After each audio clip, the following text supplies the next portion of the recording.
Good afternoon, everybody. My number one priority right now is doing everything that I can every single day to create jobs faster and to provide more security for middle-class families and those trying to get into the middle class. And at this moment, that means making sure that nearly 160 million hardworking Americans don't see an increase in their taxes on January 1st. A year ago at this time, both parties came together to cut payroll taxes for the typical American family by about $1,000. But as soon as this year ends, so does that tax cut. If Congress fails to renew this tax cut before then, that same family will see a tax hike of about $1,000 a year. There aren't many folks, either in the middle class or those trying to get into the middle class, who can afford to give up $1,000. Not right now. And that's why Congress must act. Although the unemployment rate went down last month, our recovery is still fragile. And the situation in Europe has added to that uncertainty. And that's why the majority of economists believe it's important to extend the payroll tax cut. And those same economists would lower their growth estimates for our economy if it doesn't happen. Not only is extending the payroll tax cut important for the economy as a whole, it's obviously important for individual families. It's important insurance for them against the unexpected. It will help families pay their bills. It will spur spending. It will spur hiring. And it's the right thing to do.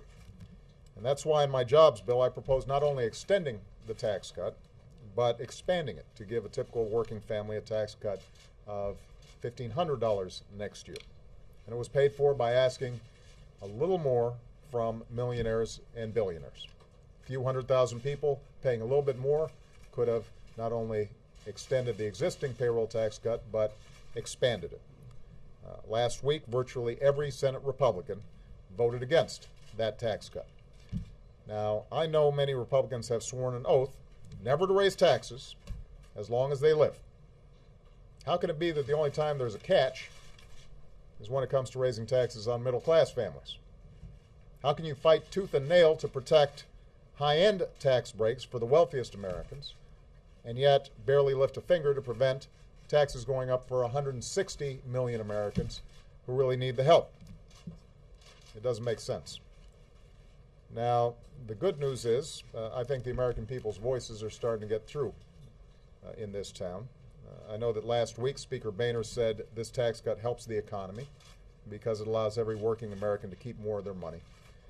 I know that over the weekend, Senate Republican leaders said we shouldn't raise taxes on working people going into next year. I couldn't agree more. And I hope that the rest of their Republican colleagues come around and join Democrats to pass these tax cuts and put money back into the pockets of working Americans. Now, some Republicans who have pushed back against the idea of extending this payroll tax cut have said that we've got to pay for these tax cuts.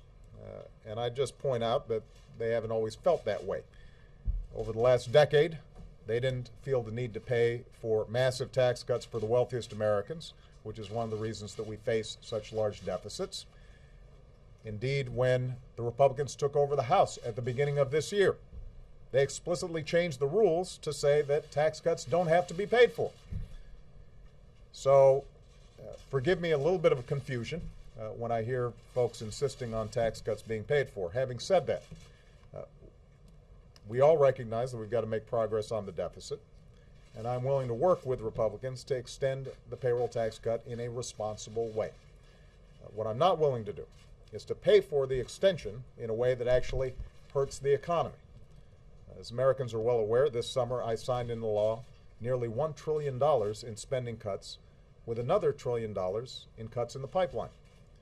And it would be irresponsible to now make additional deep cuts in areas like education or innovation or our basic safety net that are critical to the economy in order to pay for an extension of the payroll tax cut. We're not going to do that, nor are we going to undo the budget agreement that I signed just a few short months ago. Finally, with millions of Americans still looking for work, it would be a terrible mistake for Congress to go home for the holidays without extending unemployment insurance. If that happens, then in January, they'll be leaving 1.3 million Americans out in the cold. For a lot of families, this emergency insurance is the last line of defense between hardship and catastrophe. Taking that money out of the economy now would do extraordinary harm to the economy. And if you believe that government shouldn't take money out of people's pockets, I hope members of Congress realize that it's even worse when you take it out of the pockets of people who are unemployed and out there pounding the pavement looking for work. We are going through what is still an extraordinary time in this country and in this economy. And I get letters every single day, and I talk to people who say to me, this unemployment insurance is what allowed me to keep my house before I was able to find another job. This is what allowed me to still put gas in the tank to take my kids to school. We cannot play games with unemployment insurance when we still have an unemployment rate that is way too high. I've put forward a whole range of ideas for reform of the unemployment insurance system, and I'm happy to work with Republicans on those issues. But right now, the most important thing is making sure that that gets extended as well. This isn't just something that I want. This isn't just a political fight. Independent economists, some of whom have in the past worked for Republicans, agree that if we don't extend the payroll tax cut and we don't extend unemployment insurance, it will hurt our economy. The economy won't grow as fast, and we won't see hiring improve as quickly. It'll take money out of the pockets of Americans just at a time when they need it. It'll harm businesses that depend on the spending just at the time when the economy is trying to get some traction in this recovery. It'll hurt all of us, and it will be a self-inflicted wound. So, my message to Congress is this. Keep your word to the American people and don't raise taxes on them right now. Now's not the time to slam on the brakes. Now's the time to step on the gas. Now's the time to keep growing the economy, to keep creating jobs, to keep giving working Americans the boost that they need. Now's the time to make a real difference in the lives of the people who sent us here. So let's get to work. Thank you very much. So, will we keep an open mind about means testing as a way to pay for this?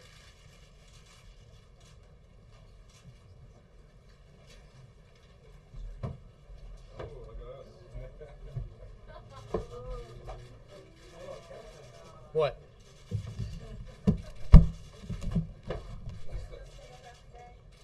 This is cool, but the one on the debt ceiling, the one that Jack Lowe told us not to do. This one's cool. Why has it paused?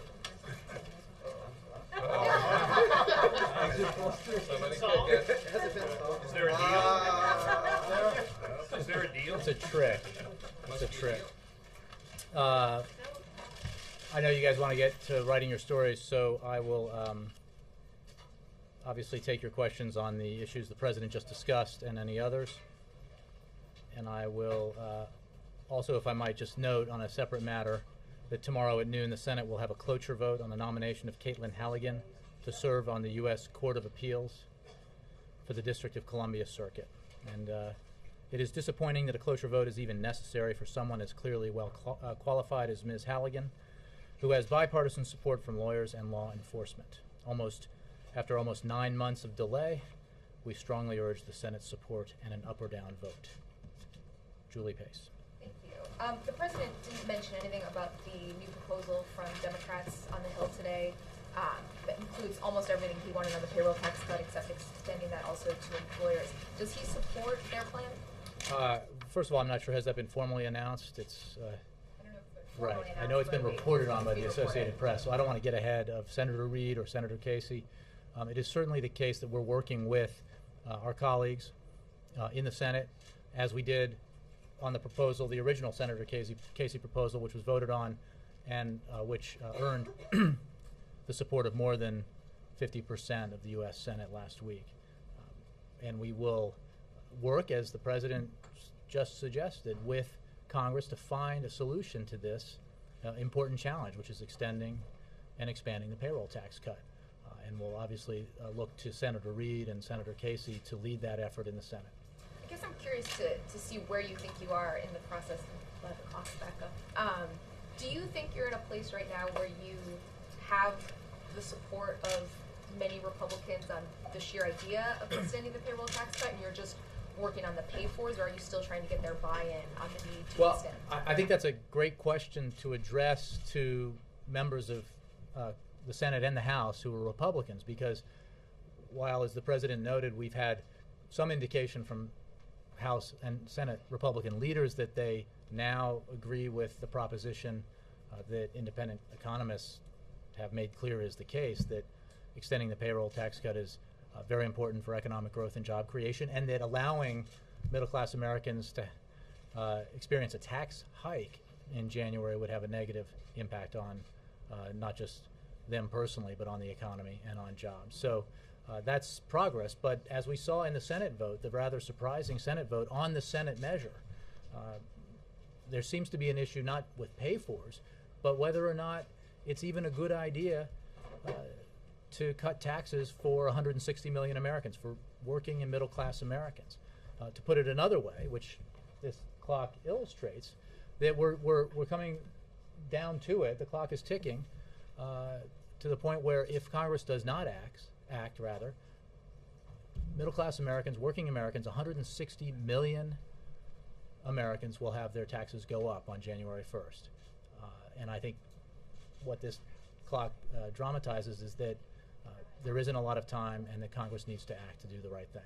And is the plan for the president still to have him focus more on trying to sell this idea to the American people rather than get involved in the actual negotiations on legislation? Look, I think the president himself, as well as members of his team, will be engaged with members of Congress and key staff members to push forward the plan, to reach a conclusion, to get it passed and signed into law. I don't want to forecast what form of participation that will take in terms of either the president or other members of his team, but you can be sure that it will be a concerted effort at every level, both in terms of the public articulation of the president's views as well as the discussions with members of Congress. Yes. How concerned are you about reports of voting irregularities in Russia, and what is the message you're sending to Prime Minister Putin and President Medvedev about that election? I believe Secretary of State Clinton expressed the administration's position earlier today with regards to the elections in Russia. We have serious concerns about the conduct of those December 4th parliamentary elections. These concerns are reflected in the preliminary report issued by the OSCE's Election Observation Mission, including a lack of fairness in the process, attempts to stuff ballot boxes, and the manipulation of voter lists, among other things. Equally concerning are reports that independent Russian election observation efforts, including the nationwide Golos network and independent media outlets, encountered harassment of their personnel and cyber attacks on their websites. We applaud the initiative that these and many other Russian citizens have taken to participate constructively, a positive development that the OSCE report also highlighted. Let's go to the back.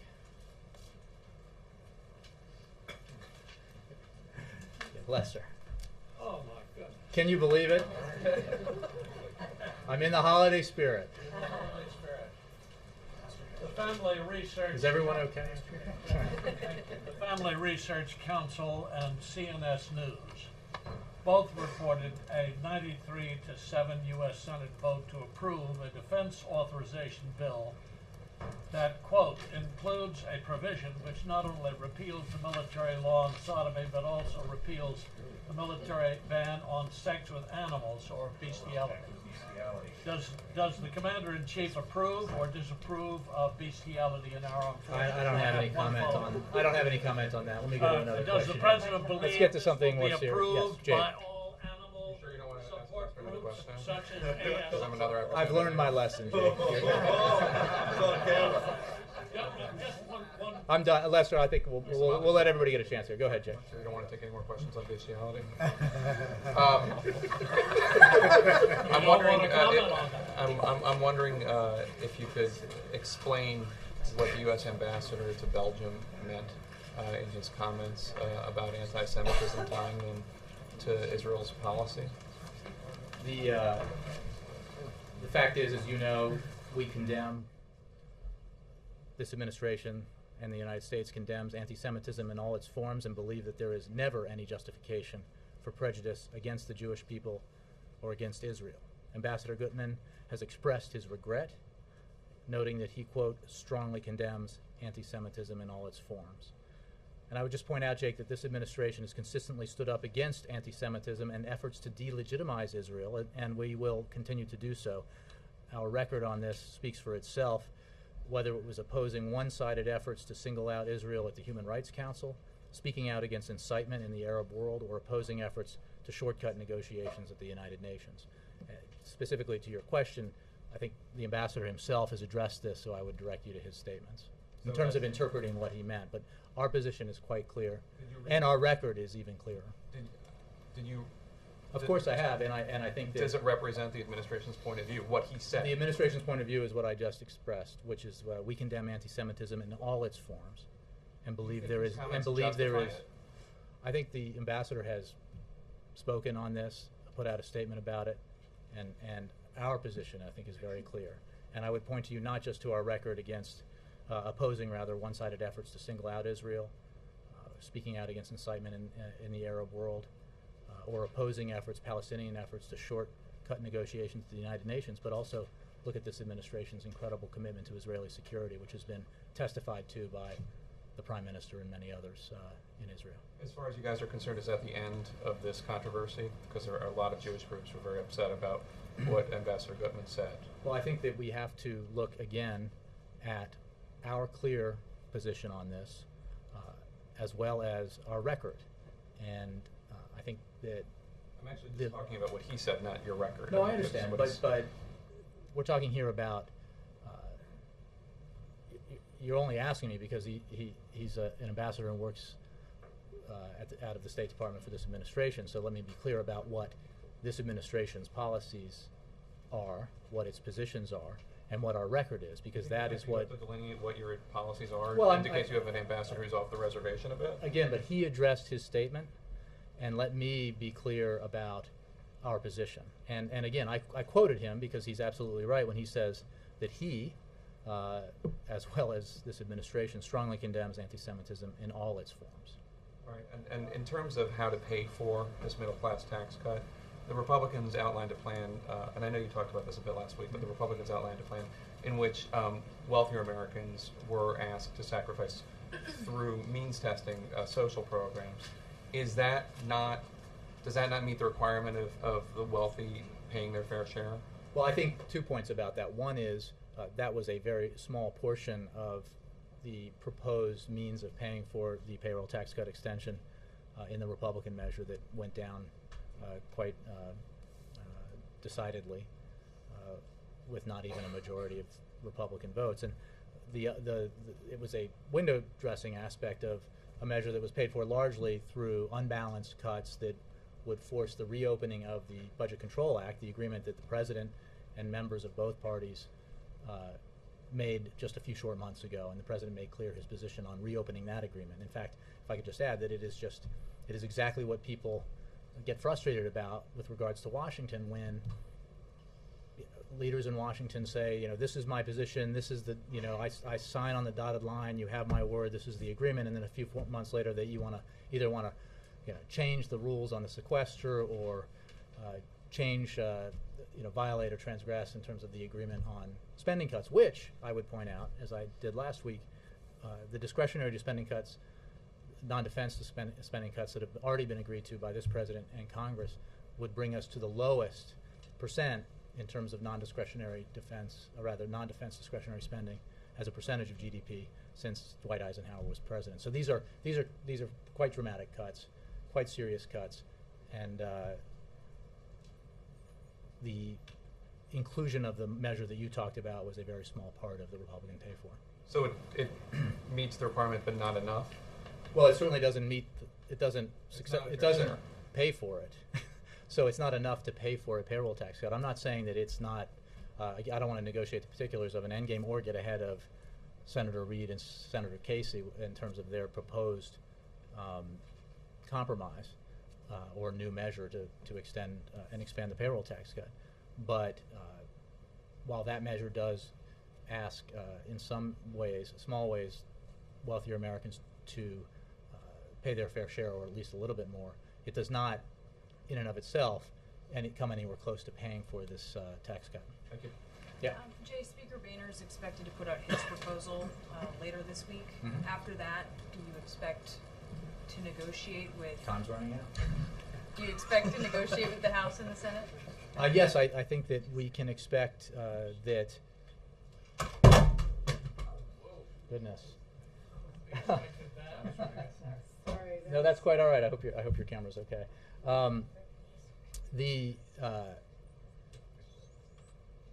This administration, this White House, will be working with leaders of both houses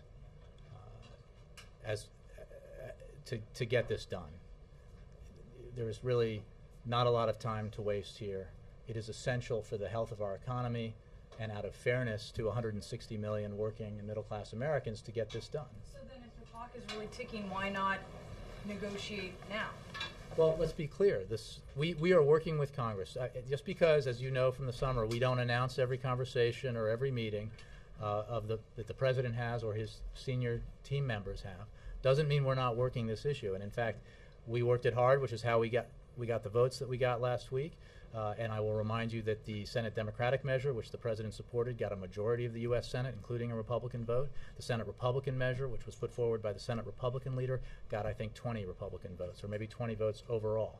So we are pushing this. And if it weren't for the President's leadership, we might not even be debating this. Congress might not even, at least the Republicans in Congress, might not even be taking up the issue of payroll tax cut extension.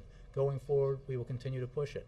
It is not without our participation that our friends in the Senate are moving forward with a new measure to extend and expand the payroll tax cut. But So they're Democrats. I mean, are you in substantive conversations again, with Republicans? I don't want to and won't read out every meeting or conversation that we have. Read it out. I mean, is there We discussion? do have conversations with Republicans, yes, on this matter and others. And then just a quick question about the FAA administrator, Randy Babbitt, who was arrested this weekend for DUI. What was the President's response? The President was informed of this in the last hour, as everybody in the White House, as well as at the Department of Transportation, were made aware of this just in the last hour or so. He didn't have a particular reaction. It was just passing on this information. My understanding is that Administrator Babbitt has requested, effective immediately, to take a leave of absence from the FAA. Secretary LaHood has accepted that request, and Deputy Administrator Michael Huerta will serve as acting administrator. He had no reaction? It was in the run-up to this, and he reacted as you might expect. Is that without pay or with? Yeah, I would refer you to the Department of Transportation. Can I follow that, Jim? Sure. You can follow. Will President Obama be asking for his resignation? I think that what we have at this point, in terms of a matter that just came to light within the last hour or so, we have Administrator Babbitt requesting his own leave of absence, and for further disposition of this matter, I would refer you for now to the Department of Transportation. Yeah. On Iran, we have a missing military aircraft that crashed in Iran. How badly damaged was the aircraft? I would refer you for questions like that, and pretty much all questions on this matter, to ISAF and the Department of Defense. So you're nothing on that? Well, I mean, it depends on the question you ask, but I'm not going to get into details about the aircraft or other issues involving the incident itself. Well, the Iranians say they shot it down. Do we deny that? Again, I would refer you to ISAF. Can I ask you about the President's speech tomorrow? Why is he channeling Teddy Roosevelt? Well, because President Theodore Roosevelt gave an historic speech in Osawatomie. Is that correct? Osawatomie, Kansas. It's one of those words you've read, but you're not sure you've ever pronounced. So, 111 years ago, if I'm correct in my calculations. And the point that the President is making by speaking in the same location and is that the ideas that President Roosevelt put forward about the need for Americans of all kinds to get a fair shot and a fair shake are very much at issue today.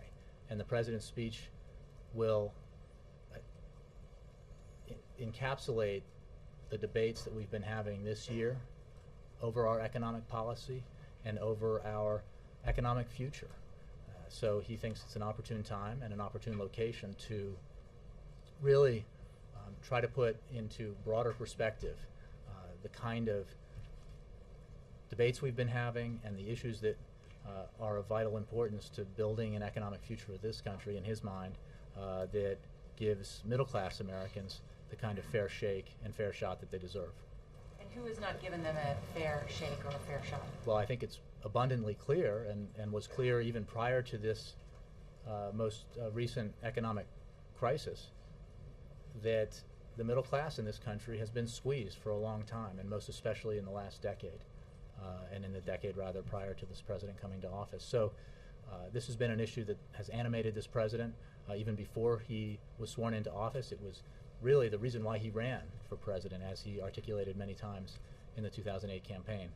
And it is the focus of his work here in office, the need to do everything he can through Congress, through his executive authorities to help the middle class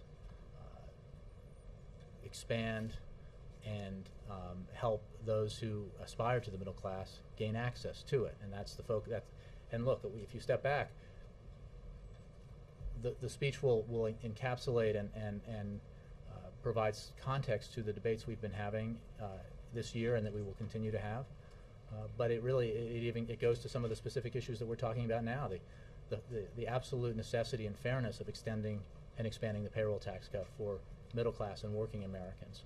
The need to have the Senate confirm Richard Cordray as the consumer watchdog, because Republicans have made pretty clear that they don't oppose him personally, but they're going to try to block his nomination in order to prevent the Consumer Protection Bureau from having all of its authorities to take action to protect consumers.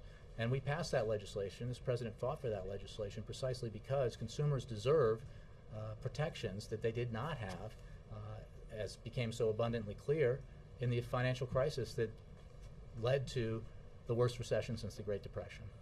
You use the word, sorry, just one more, on this is an issue that has animated the president. He talks a lot about it and has recently. Can you identify specific areas where the president has been able to act in the past 3 years that has helped this wage gap that you talk about, where the middle class have? I mean, well, I think that where has he succeeded in addressing this issue? What we know is that when he took office, we were on the precipice of an economic calamity, the likes of which could have been even worse than the Great Depression. People were predicting, economists, sensible, outside, independent economists were predicting global economic collapse, unemployment as high as 25%, complete collapse of the financial system, perhaps the need to nationalize the banks, et cetera, the decimation and elimination of the domestic automobile industry and many other industries. The result of that, including, of course, the 25% unemployment, would have been, you know you're enjoying this, Jake, come on. I'm deferring now to Ed. Would have been. I apologize to everyone in the room. I'm not hurt. I'm not hurt, but I will not stop. Can I cut you off? Let me just finish my thought here, which is that everything this president has done on the economic front has been focused on giving middle-class Americans the economic security that they have lacked now for a substantial period of time, and which has been even more sorely in need because of this great recession. Yes. You recite some of the great things the president. No. Yes, I can. I was just getting started. How Ed. difficult it was when he started taking. Yeah, how hard was it really? Was he facing a challenge? He inherited it. No. There could be a quiz about how many jobs we lost in January of 2009. Anybody? 700, 800,000. Very good. 750. Very good. How much GDP contraction fourth quarter 2008? Anybody? 8.9%. Bloomberg. Revisions. Come on, Yes, we can more put and these more numbers accurate go as. straight to 'em. No, I think I'm confident I even think on Al black Hunt hats is getting a from phone here. call about downplaying the recession over in Bloomberg Corner. Yes, sir. Can I ask about the payroll tax cut? Follow up on some of the answers you gave before. You were basically saying, I don't want to get ahead of this emerging compromise, and that's consistent with what the White House has said both on the payroll tax cut extension as well as going back to the super committee. They've got to work this out. You've defended the president not calling Republican leaders over here because he doesn't need to get in the nitty gritty. They had to deal with all that stuff. Then he would deal with that at a later date. So tell us, how does the president coming to this podium and beating up on Republicans for 5 minutes, basically saying they don't want to extend unemployment benefits, they don't want to help people about to have their taxes go up, how does that help you get a deal? What the president has made clear is what he believes is essential, and what his red lines are, if you were, in terms of what kind of compromise would be acceptable and what wouldn't.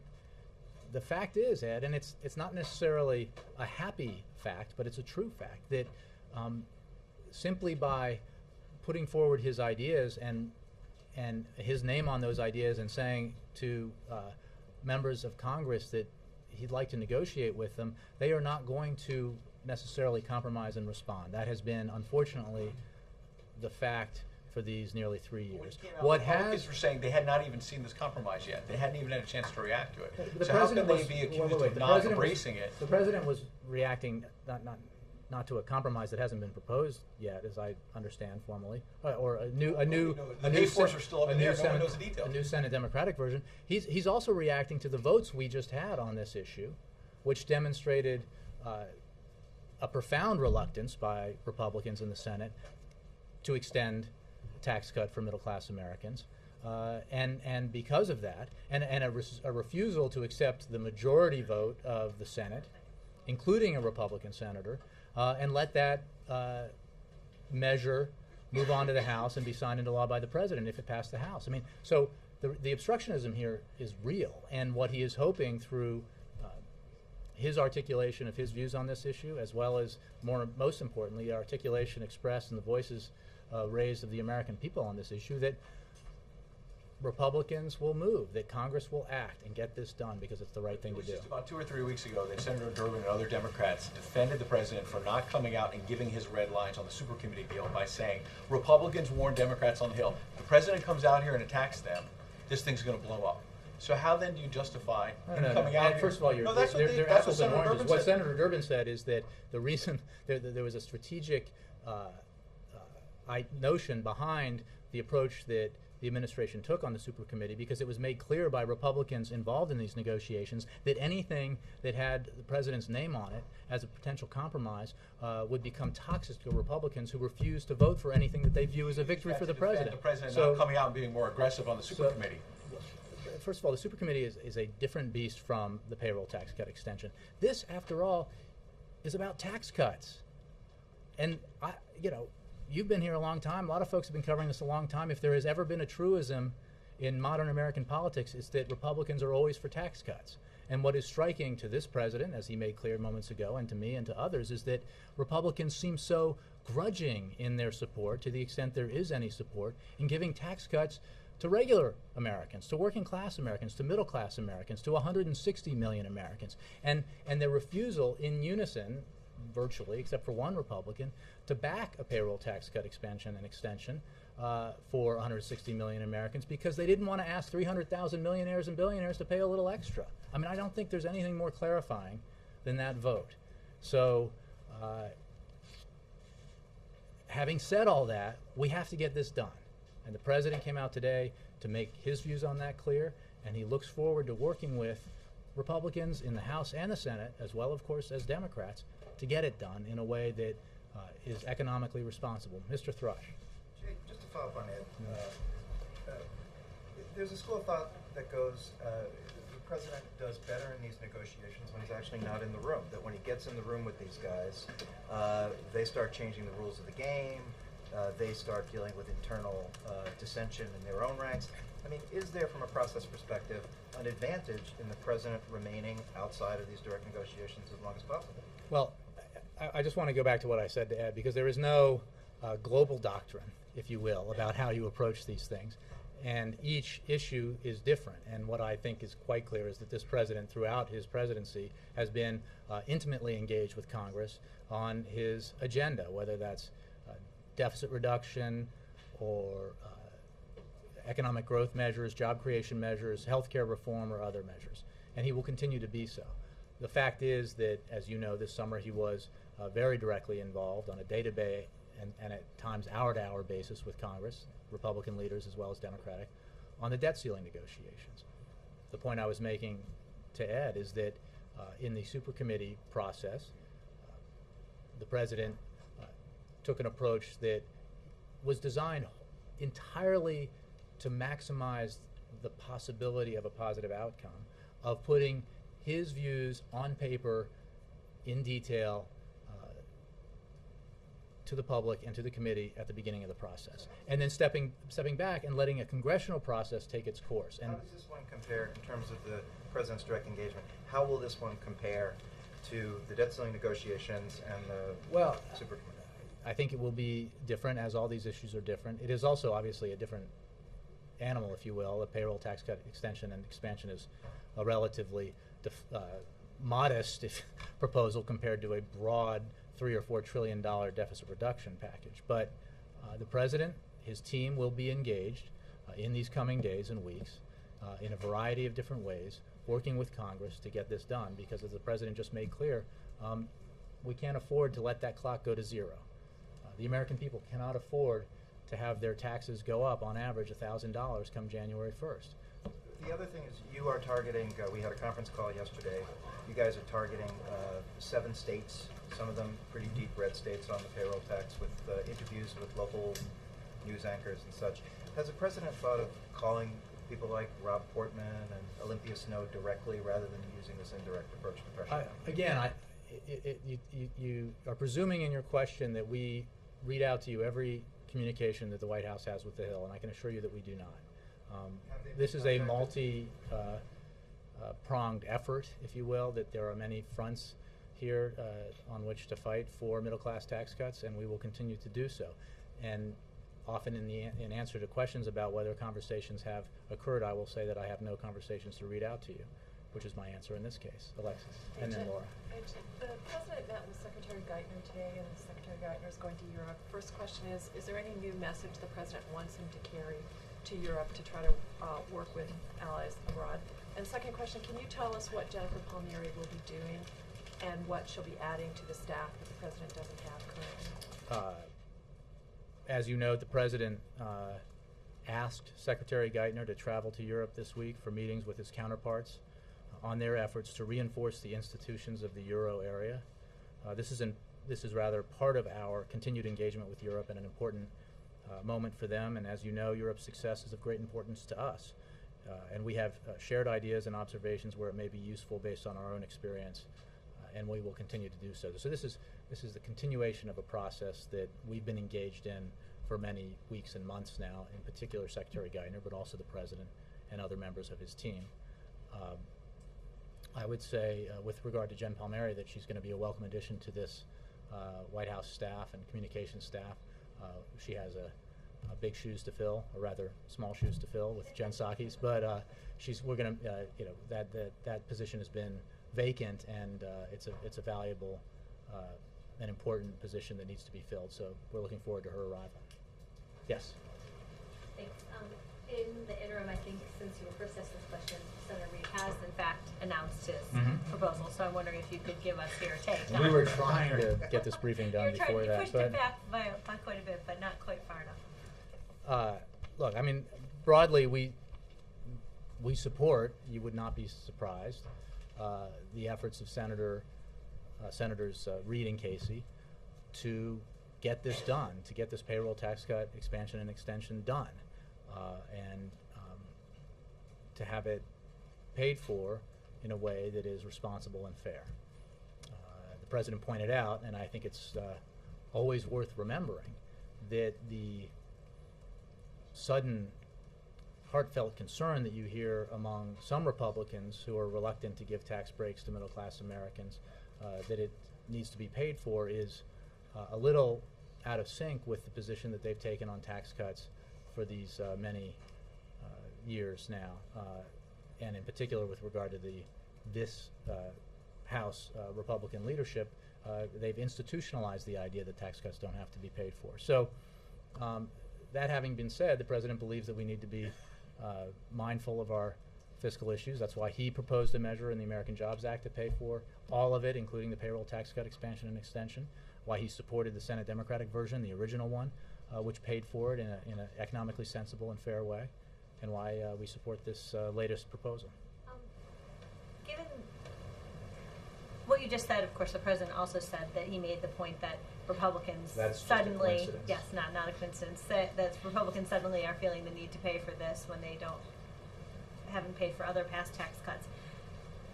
He also said that he's willing to find a responsible way to offset the cost. Mm-hmm. But is it, given the differences over the offset right now, and given the history that you've both recounted, is it your preference at this But point to just go ahead and No, not pay for our it? preference, the president's preference has been very clear about wanting to pay for it and pay for it in the way that he thinks is responsible. And I would just ask you to think about your question when you said the differences in the pay-fors.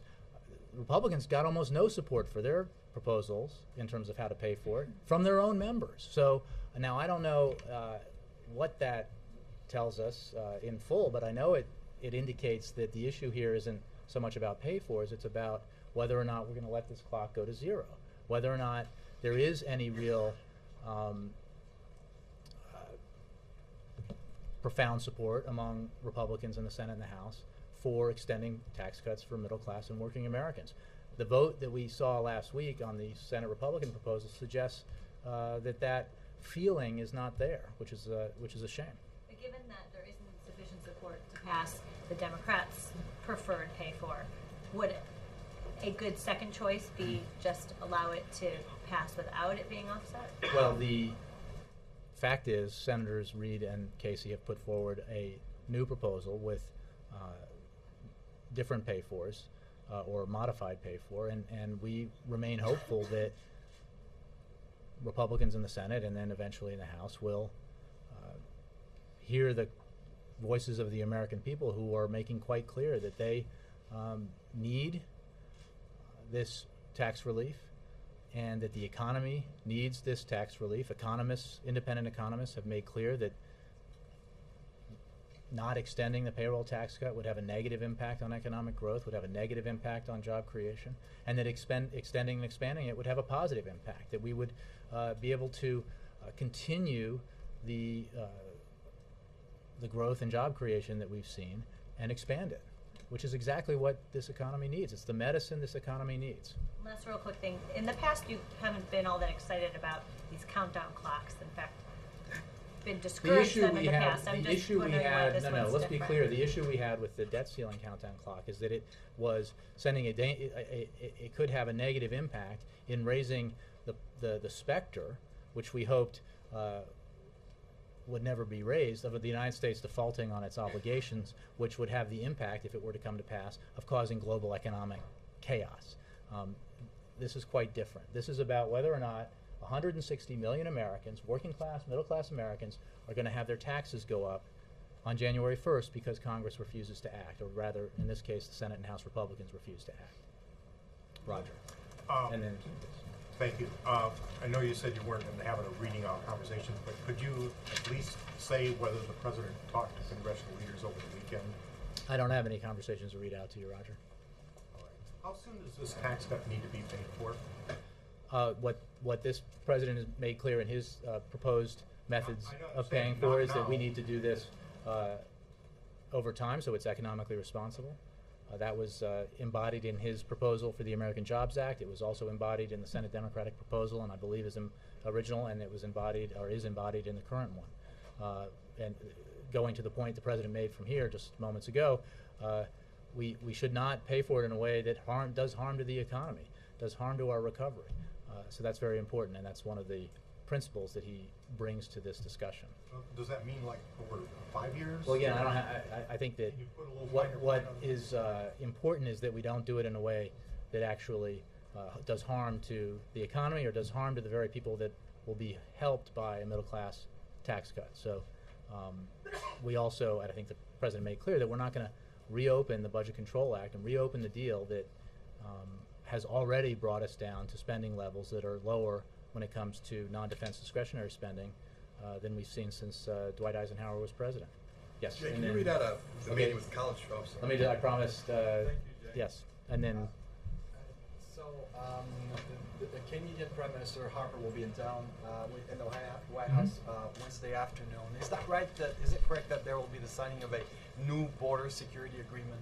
I think I was asked this the other day, and I don't have anything new on it for you in terms of what specifically the two leaders will talk about or what acts they might perform in terms of. But that might be more than just it's a good partnership and we want to. Well, we'll see. I don't have anything new for you on it today, Mr. Jackson. Jay, can you read out the meeting with the college presidents this morning and what that was all about?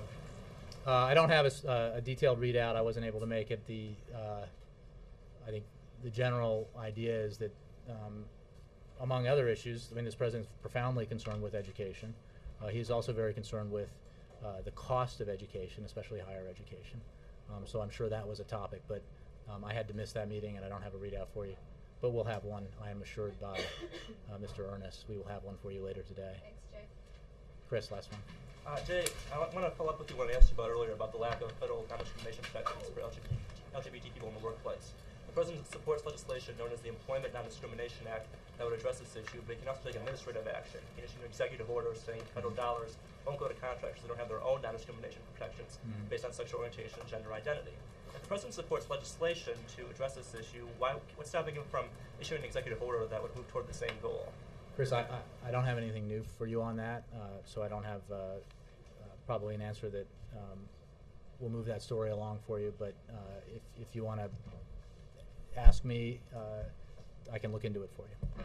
Thanks.